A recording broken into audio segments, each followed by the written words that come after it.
James was enjoying his life on the Island of Sodor, but he still had a lot to learn. "You're a special mixed traffic engine," said Sir Topham Hatt. "You can pull coaches or freight cars quite easily, but you must learn by your mistakes."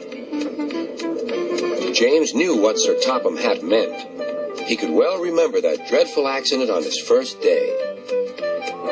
"Be careful with the coaches, James," said kind little Edward. "They don't like being bumped." Everyone came to admire James.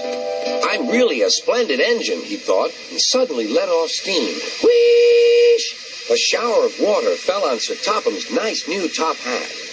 Just then the conductor blew his whistle, and James thought they had better go. Go on, he puffed to Edward. Don't push, replied Edward. The coaches were grumbling too. Don't go so fast, don't go so fast. But James didn't listen.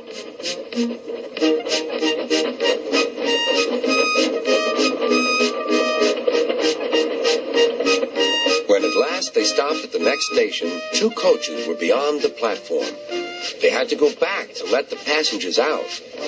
But no one seemed to know about Sir Topham's new hat, so James felt happier.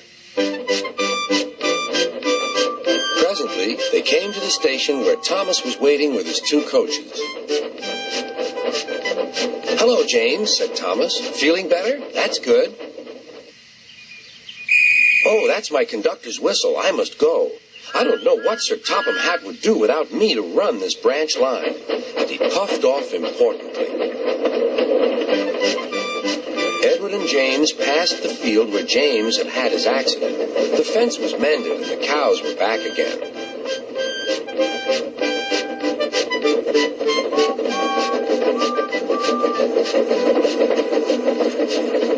They ended their journey and rested before setting off for home. James was still wondering what Sir Topham would have to say about his new hat.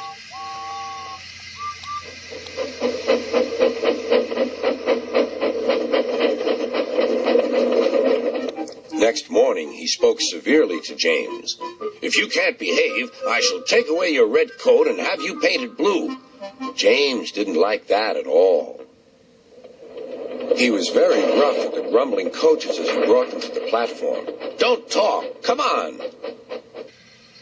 "Gordon never has to fetch his own coaches," he thought to himself, "and he's only painted blue." To make James even more cross, this time no one came near him. "I'll show them," he thought. "They think Gordon is the only engine who can pull coaches."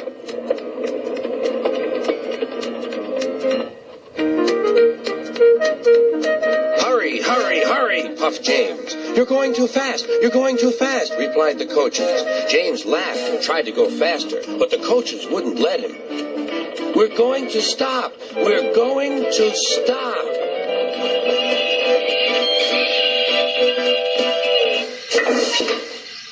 What's the matter? James asked his driver. The brakes are on. Leak in the pipe, most likely. You've banged the coaches enough to make a leak in anything. How shall we mend it? Said the conductor. We'll do it with newspaper and a leather bootlace, replied the driver. But where is the bootlace coming from? Asked the conductor. Ask the passengers, said the driver. You have a leather bootlace there, said the conductor to a smartly dressed man. Please give it to me. I won't. Then I'm afraid the train will just stop where it is. The passengers all said what a bad railway it was. Then they told the man how bad he was instead. Everyone was very cross. At last he handed his laces over. The driver tied a pad of newspaper tightly round the hole in the brake pipe, and James was able to pull the train.